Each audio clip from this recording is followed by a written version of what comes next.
In the moments before a plane crashes, a small, indestructible recording device called a black box captures the final moments from the cockpit. The tragic nature of these recordings are as devastating as they are intriguing. They remind us of how fragile our lives can be and how lucky we are to be alive in a dangerous world. What I am about to show you might be quite sensitive, so take care as we go through a list of the 7 most chilling last words that capture panic, confusion, and sometimes acceptance from the pilots of some of the world's most infamous crashes. Number 7. Delta Airlines Flight 1141, full power. The crash of the Delta Airlines 1141 was completely avoidable, and it is one of those few moments where some of the major culprits were the pilots themselves. Delta Airlines Flight 1141 was a regularly scheduled service from Jackson, Mississippi to Salt Lake City, Utah, with a stopover in Dallas, Texas. On the 31st of August, 1988, the pilots of the Delta Airlines Boeing 727 spent their pre-flight schedule discussing some recent airline accidents and joking around about leaving something funny on their plane's black box just in case they crashed.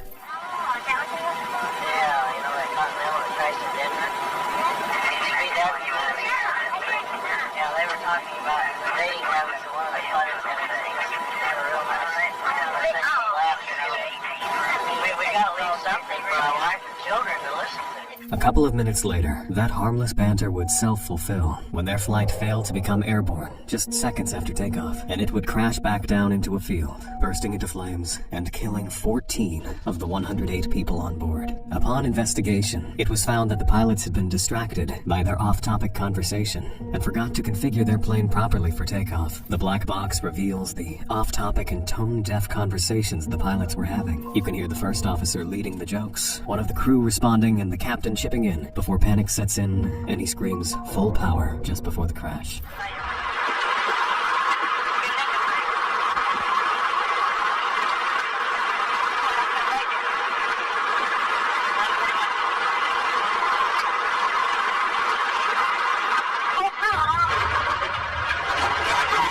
Number 6. Polish Air Force 101. Fucking hell. How many times do you hear that the president of a sovereign nation lost his life to a plane crash? Well, that's what makes this particularly tragic. Popularly referred to as the Smolensk air disaster, the official presidential plane of Poland was on its way from a memorial of a tragic event called the Katyn Massacre when it crashed. On board this plane was Poland's sitting president, Lech Kaczynski, his wife Maria, the former president of Poland in exile, Richard Kaczorowski, the chief of the Polish General Staff and some other senior Polish military officers, the president of the National Bank of Poland, Polish government officials, 18 members of the Polish parliament, senior members of the Polish clergy, and relatives of victims of the Katyn massacre. Needless to say, it was an indescribable loss. So, what caused the plane to crash? You could blame the pilots, the weather, or both, because investigations into the crash found nothing particularly wrong with the plane itself. The pilots were attempting to land at a former military airbase in thick fog, but visibility was reduced to about 500 meters, 1,600 feet, so they chose to descend the aircraft far below the normal approach path, which caused it to hit a couple of trees, tip, invert, and crash into the ground. There were no survivors. Amidst the countless conspiracy theories that sprung up after the crash, investigators maintained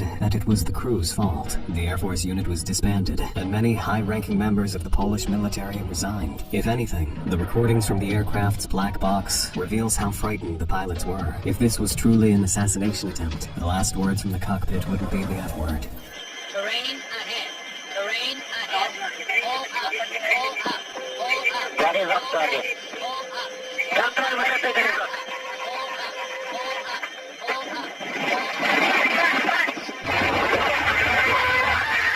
Number 5. It's the end. August 12th, 1985 was a terrible day in Japan. On this day, the country experienced what would become the worst air accident involving a single aircraft and the second deadliest accident in aviation history. Japan Airlines Flight 123 was a scheduled domestic passenger flight from Haneda Airport in Tokyo, Japan. The flight, which departed from Tokyo en route to Osaka, was doomed just 12 minutes into its journey, and from that point, it took only 30 minutes before the aircraft met a ghastly fate in the mountains. Minutes after takeoff, the aircraft suffered a sudden, explosive explosive decompression. This resulted in the loss of the rudder and hydraulic systems, effectively crippling the pilot's control over the aircraft. The reason for the crash was later determined to be a faulty repair after an incident 7 years earlier. Despite this, the crew managed to keep the plane airborne for another half hour before it finally crashed. The Boeing 747 was carrying 524 passengers, including crew members, and only 4 of the 524 passengers survived the deadly crash. Many of the passengers survived the initial crash, but Japanese forces waited too long to carry out a rescue mission, so many died while they waited. The last words from this flight, although spoken in Japanese, signified that the pilots had lost all hope as they waited for the inevitable to happen. All hydraulics failed. It's the end.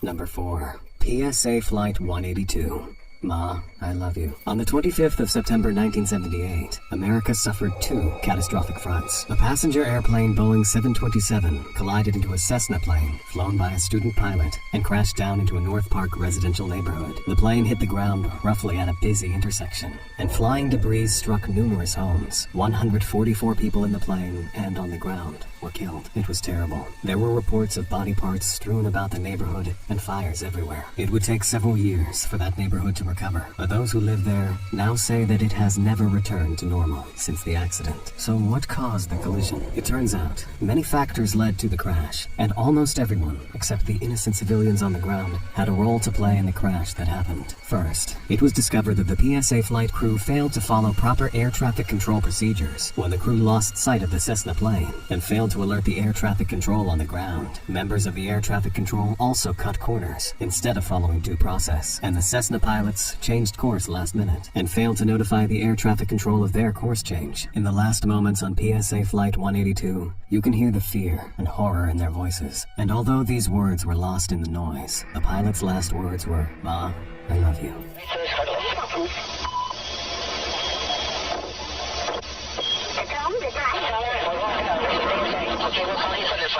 Number 3. We are going to invert.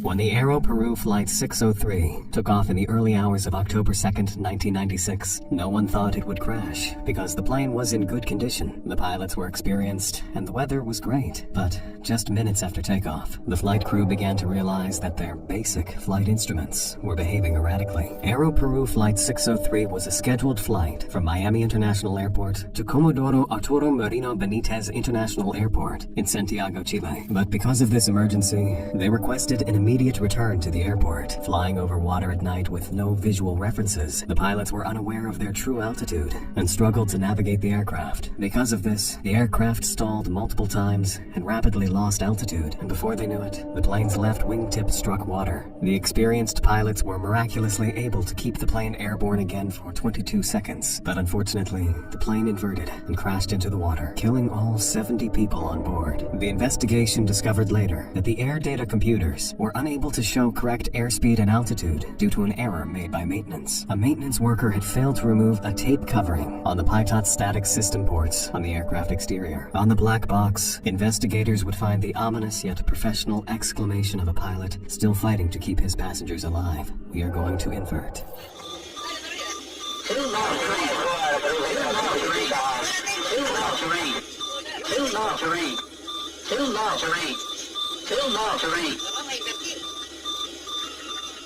Number 2. Florida Flight 90. Larry, we are going down. I know it. There are avoidable tragedies, and then there is Air Florida Flight 90, a scheduled U.S. domestic passenger flight that was operating from Ronald Reagan National Airport and bound for Fort Lauderdale Hollywood International Airport, Florida, when it crashed. A couple of things contributed to the crash of Florida Flight 90. First, both pilots of Air Florida Flight 90 had little experience of flying in snowy conditions. Ice had built up on the wings and control surfaces of their plane, and somehow the captain chose not to turn on the engine's anti-icing feature. This happened while they were waiting for taxi clearance. Somehow he assumed that the heat from the engines would melt the snow and ice that had accumulated on their wings. It did not. Also, the captain ignored his second officer, who had noticed that something wasn't right. The engine temperature was much lower than normal.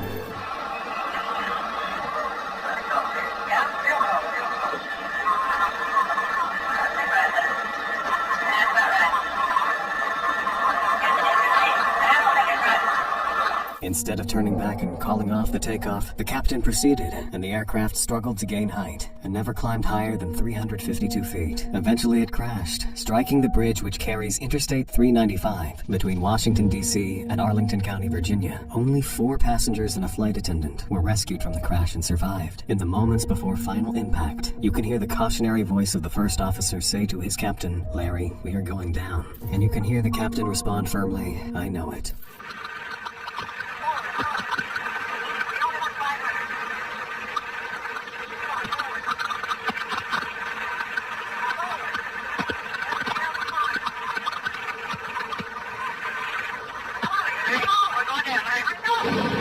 Number 1. Good night.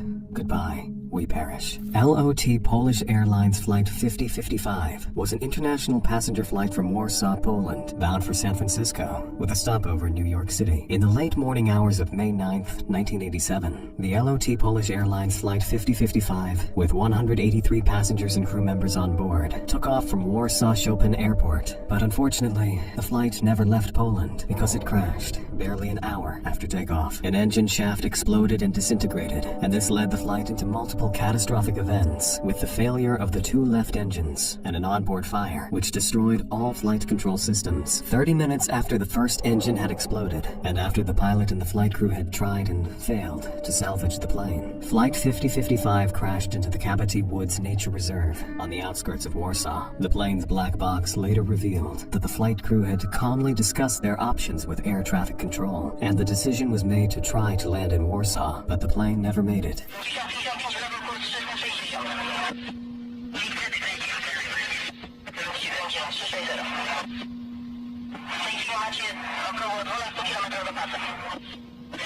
All 183 passengers and crew on board perished in the fatal crash, making it the deadliest aviation disaster in the history of Poland. In the final moments before the crash, the distressed captain can be heard frantically saying in Polish, "Good night, goodbye, we perish."